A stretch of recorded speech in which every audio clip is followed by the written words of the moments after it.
thank you, first of all, for the opportunity to present and participate in this, this seminar series, this webinar series. I really love these opportunities to share ideas across, across oceans. And this is certainly a format that allows it to happen. I'm going to try and minimize.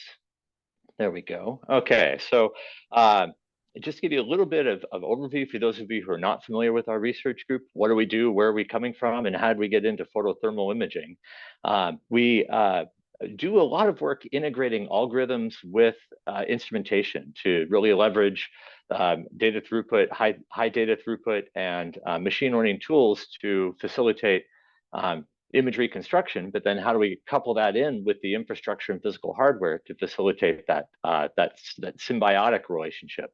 And we've done a whole lot of work with nonlinear optics of chiral assemblies, and that got us interested in microscopy in the first place.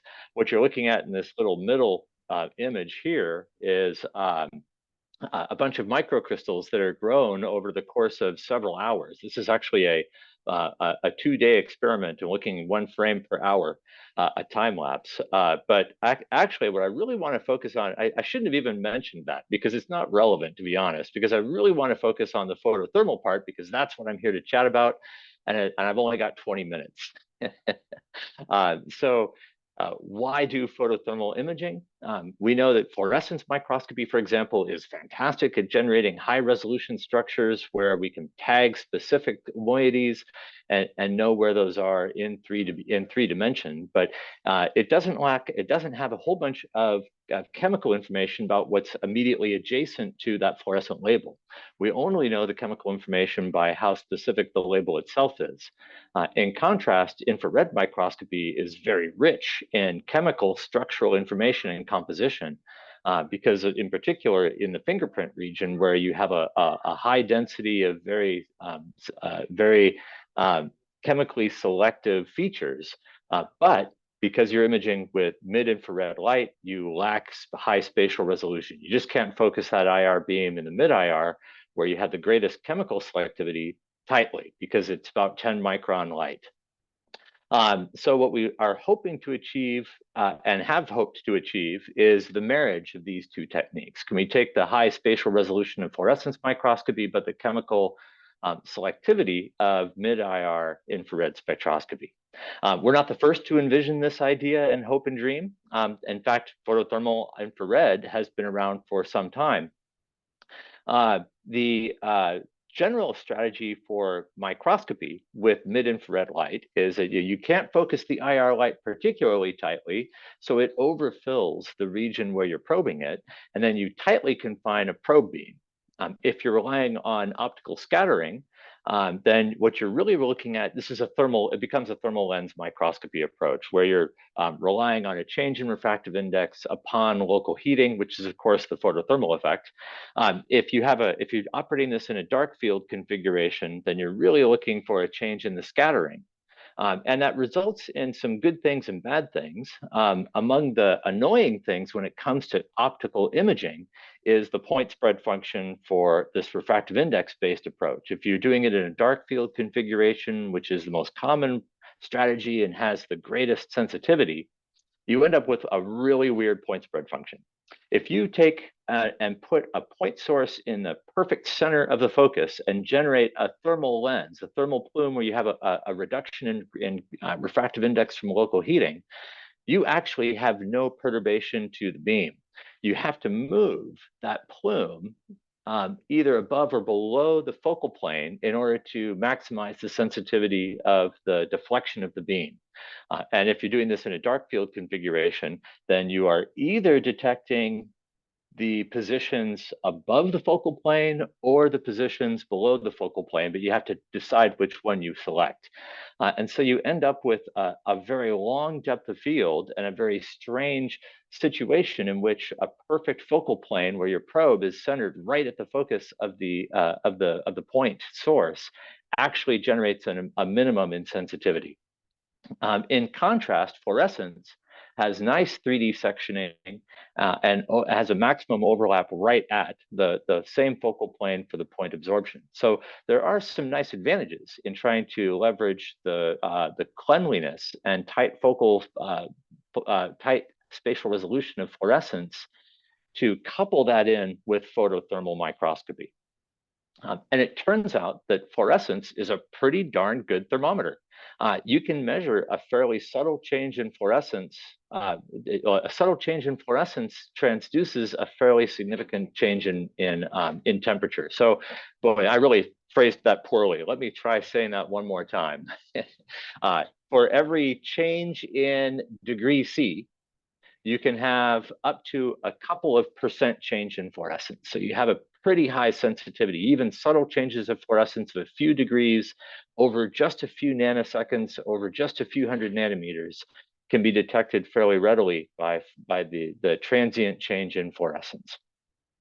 So why does fluorescence give you this sensitivity to temperature? What is it about fluorescence that changes when you increase or decrease the temperature? The picture from a physical chemistry perspective is one in which you excite, typically a vibrationally excited state. When you do fluorescence, you have relaxation through internal vibrational relaxation down to the often a low energy vibrational state in the electronic excited state, and then that pops back down for fluorescence emission. That's the standard model. The fluorescence quantum efficiency is never one, though. There's always loss. And that loss typically happens through some non-radiative relaxation pathway that just dissipates all of that energy as heat. There's typically, because you've got some inter-system crossing, or not inter-system crossing, but damn it. Internal conversion, maybe. Yes, internal conversion. Thank you. Thank you. That's exactly what I was looking for. You've got internal conversion that has a barrier, a significant thermal barrier associated with that process, that relaxation process. So as you increase the temperature, you have a higher fraction of species that can relax non-radiatively, and it's the product of the two. It's the product of the quantum efficiency, because you need signal, and the change in quantum efficiency with temperature that gives you the sensitivity of fluorescence to photothermal microscopy. I want to point out that if you go back and look at our first paper on fluorescence-detected mid-IR photothermal microscopy, it appeared back to back with another paper from Jixin Cheng's group on fluorescence-detected mid-IR photothermal microscopy. It is not a coincidence that these appeared with the exact same title in back-to-back articles in JACS. Once we learned that the two of us were working in this area, Jixin's group and our group, we coordinated our submission to make sure that no one would be scooped. Everyone who was working on the project would receive all the credit that they had well earned by devoting their blood, sweat, and tears into making this a realized outcome. Just thought I'd mention that.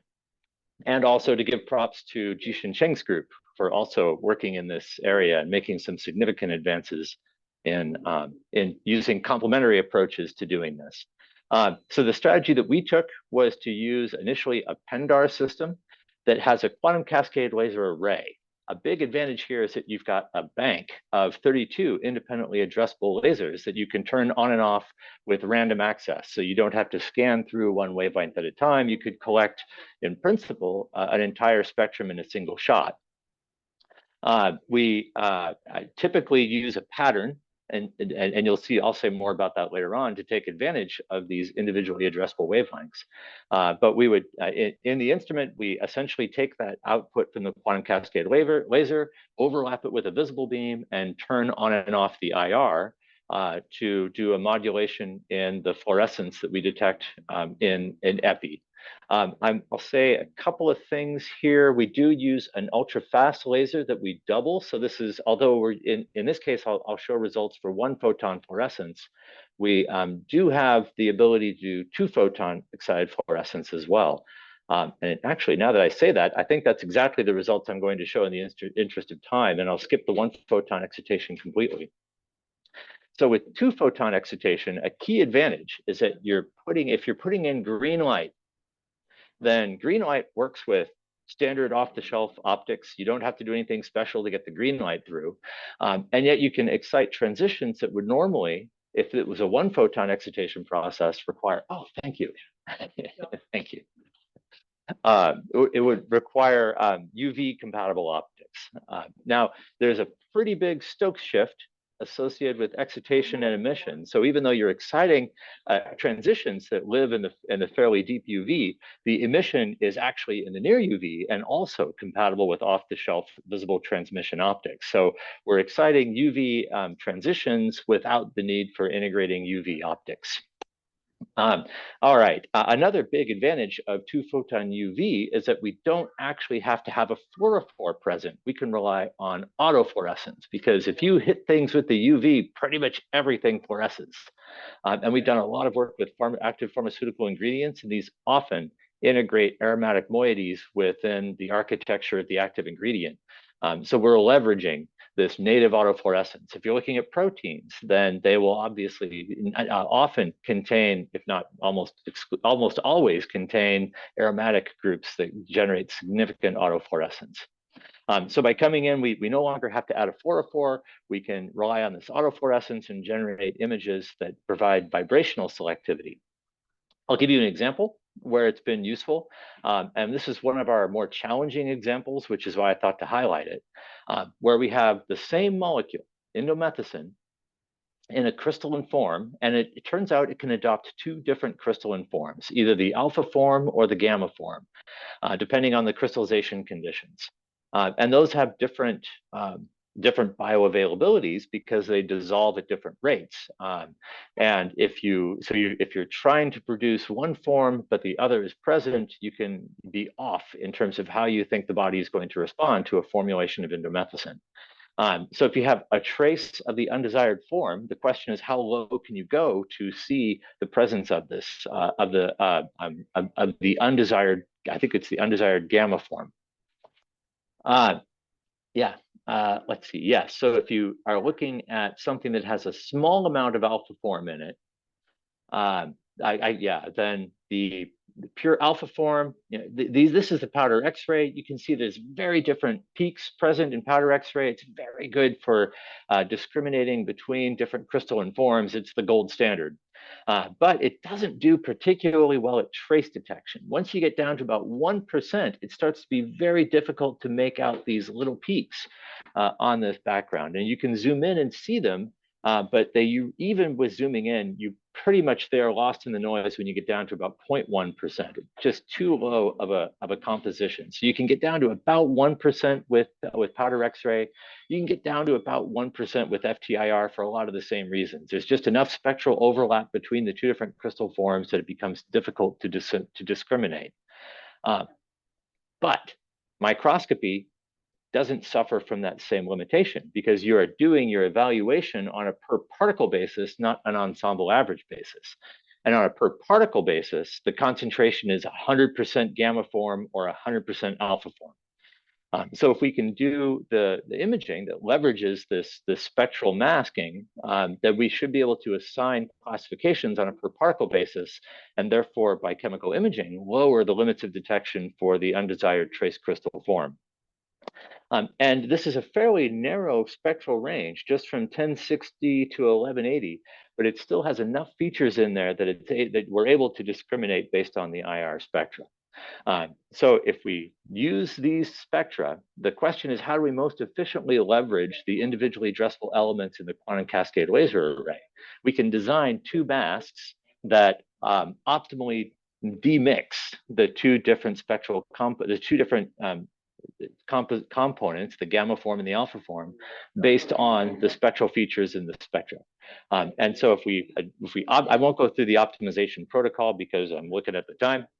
But if we go through that process, we generate two images and we have two unknowns. So we have a system of two equations, two unknowns. We can go through and classify each particle based on the most probable composition from the two different independent measurements of the fluorescence change upon illumination with the quantum cascade laser. So these are what the raw images look like. What you're seeing on the top left is the total fluorescence, the total two photon excited UV autofluorescence. And if we look at the photothermal IR, there's two different sequences we can apply to, this is again, the two different patterns I was describing in the previous slide, to optimally demix between the alpha and gamma forms. And when we do this, we can then go back and assume that we can assign each particle to either the gamma form or the alpha form, or each pixel, depending on how we're doing the fitting. That's all great. How do we know if we're right or wrong? It turns out that in this particular sample, and this is not generalizable, it is specific to this sample, but in this particular sample, only the alpha form also lights up for second harmonic generation. So we have a way of independently confirming that any place we see second harmonic generation, it must be the alpha form. This is an entirely independent assessment of composition that allows us to evaluate the reliability of the infrared spectral assignment. And at 1% impurity, we actually see really nice agreement between the assignments based on infrared analysis and the assignments from symmetry based on second harmonic generation. We can push the limits if we take it down to 100 part per million, which is well below the limits of detection for standard ensemble average measurements like the powder X-ray or the infrared spectroscopy. You can still see that these really are in excellent agreement between the assignments based on the infrared spectroscopy and the independent assessment that is accessible in this particular case by nature of the symmetry of the lattice. Okay, we love methods that give entire spectral access in single shots. And when we were happy enough with the quantum cascade laser array, we decided to move on to a dual comb source. And I'm not sure if I'm showing the results here all at the very end. So this is a sort of a spoiler alert, if you will. But what you're looking at here is the modulation. This is actually, hopefully it's refreshing in real time and you can see it breathing a little bit. This is actually a spectral scan. Each wavelength, each image here is another wavelength. And in principle, you can imagine us going through the wavelengths one at a time to do this measurement. In fact, we get all of the spectra, all of the spectral features, all in a single shot with the dual comb. And this is all a computational reconstruction to decompose it into the different wavelengths. So for those of you who are not familiar with dual comb spectroscopy, if you are, great. If not, I'll just give you the 50-cent high-level overview. Basically, if you overlap two lasers that are almost identical, but not quite exactly identical, you have a slightly different beat frequency between each of the particle in a box frequencies that is sustained within the laser cavity. A laser cavity is never just one wavelength. It's a comb of many wavelengths that have to satisfy the boundary conditions of the cavity. And that results in a frequency comb. So now you have two combs because you have two lasers. And if you overlap them coherently, then you'll get a beat frequency. The nice thing about this is it's just like a car radio. In a car radio, you take radio frequencies that are much higher than the ear can perceive, and you mix them with a pure tone to down convert them into the audio range. In this case, we're taking two optical frequencies that are too fast to see the individual optical cycles with the detector, and mixing them to down convert them into the radio frequency regime that we can access electronically. So that's about 3 minutes left, Garth. Oh my gosh. All right. I'm just going to go really quickly here then. My apologies. Thank you for that heads up. So if we combine the dual comb source with a photothermal image, then that allows us to get the spectroscopy from the dual comb and the spatial resolution from the fluorescence photothermal. We did the photothermal by chopping, so we actually lose a lot of the information on the spectral domain, but we can computationally reconstruct these by combining them with a multi-agent consensus equilibrium strategy. We can think of doing a deconvolution of the IR and a spectral in-painting of the photothermal to find the reconstruction that optimally merges each of those independent spectra. And that allows us to get essentially a full spectrum with a couple hundred different wavelength bands of resolution every 260 microseconds. And that's been a really nice collaboration with folks at IR Sweep, Dan and Marcus. I also wanted, in my last minute, tell you about some results we have with a collaboration out at the Advanced Light Source at Lawrence Berkeley National Lab. In this case, we like the dual comb, but in fact, the spectral range is still not wide enough. We'd like something that would give us the entire spectral window from 300 wave numbers out to to 4,000 wave numbers in a single shot. And that is the beauty of synchrotron sources. They give you very broadband IR sources that can be actually made ultra fast as well. So if we build this into an optical photothermal imaging system, we can do step scan interferometry. What you're looking at here is the interferometer. So this is the raw data. And there is indeed, if we zoom in on this region just right around zero deflection in the mirror position, we do get a nice interferogram that is indicative of resonances. And if we do the FT, then we get the blue curve on the top. And that really does span the entire spectral range and does a much wider range than you can access even with a fairly state-of-the-art quantum cascade laser. Gives you the CH stretches all the way out through into the fingerprint regime. And in the interest of time, I'll go ahead and stop there. Hopefully I'm not too long over, and acknowledge a whole host of really nice collaborators. I didn't have a chance to mention any of the work at Argonne. I did mention the work at Lawrence Berkeley National Lab with Hans, and the IR sweep measurements with Dan and Marcus. And we've had a good relationship with Pendar in setting up those initial experiments. And funding primarily from NSF on this. So hopefully there's time for some questions, and hopefully you have some. Thank you very much. Thank you very much. And I think you are nicely in time. So we have almost 10 minutes for questions. So please go ahead. I see a question by Marcus Anton. Please, Marcus.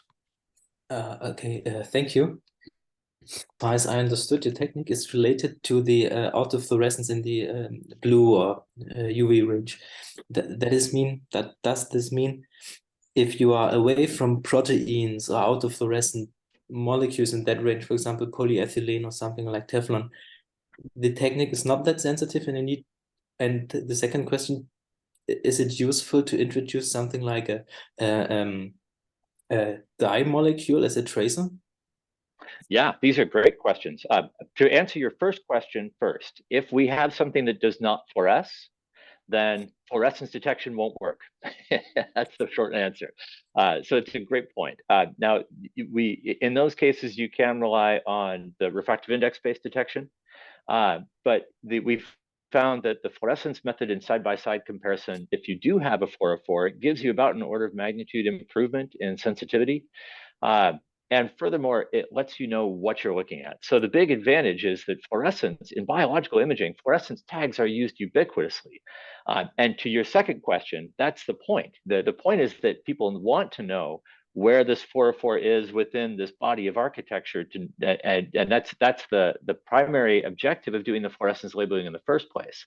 What we can then provide complementary information on is the chemical environment around that 404. What is it embedded within? What is it interacting with within in its biological function?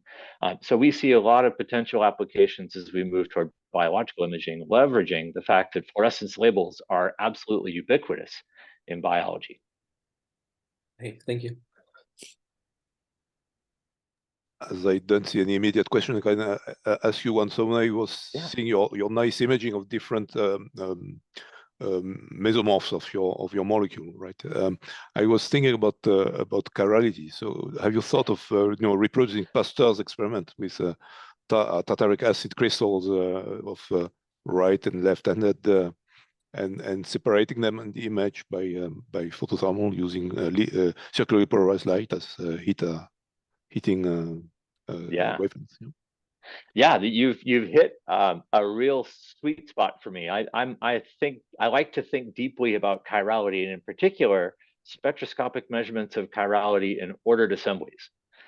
And the ordering really changes the rules of the game. We've actually been thinking quite a bit about this, but our interest in microscopy and nonlinear optics started with fundamentals of chirality and the interplay of chirality and spectroscopy in second harmonic generation and some frequency generation. So in an isotropic system, then that right and left circular difference plays a huge role in defining the chiral spectroscopy.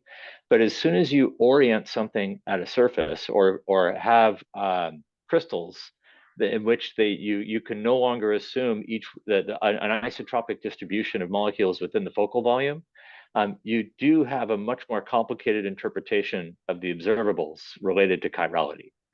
But I'd love to chat with you in depth about this later on if you've got time. I don't know if I want to go into the details here, though. That's a fascinating prospect, I think. I didn't look at the chat. I didn't see any remarks. There's a hand raised. Okay. Oh yeah, Subhasis. So please go ahead. Yeah, I have a question related to the UV fluorescence-based photothermal. It's a great work. I'm just wondering, I mean, it's definitely fluorescence gives you better improvement compared to refractive index, but I see also fluorescence has disadvantage in terms of the bleaching. And now if you use a 2-photon absorption, which has a lower absorption cross-section, so that means you need to use more power, which will prompt the bleaching of your autofluorescent biomolecules. So how significant this, and how do you consider this also in terms of the sensitivity improvement? Yeah, it's a great question. So it turns out bleaching is more significant with 1 photon excitation than 2. Because the quantum efficiency is typically significantly lower for the UV transitions, UV autofluorescence. And as a consequence, photobleaching is much less of a concern. I mean, even though we're doing 2 photon excitation, once you're in the excited state, it doesn't care how it got there. The photobleaching is really not affected by whether it's 1 or 2 photon excitation. The quantum efficiency is identical in either case. But the quantum efficiency is significantly less to start with UV fluorescence. And so we have we actually have very little challenge with photobleaching when we're relying on UV autofluorescence. Where we see challenges with photobleaching is if we are looking at the specific labels that are fluorescing in the visible. Those tend to have higher quantum yields, which means they live longer in the excited state and therefore are more prone to photochemistry. It is a challenge, but we found that as long as we're not hitting it too long, too hard, it's not an insurmountable one. The signal to noise benefit you gain and the improvement in the spatial point spread function are offset any complications associated with photobleaching. Yeah, thanks.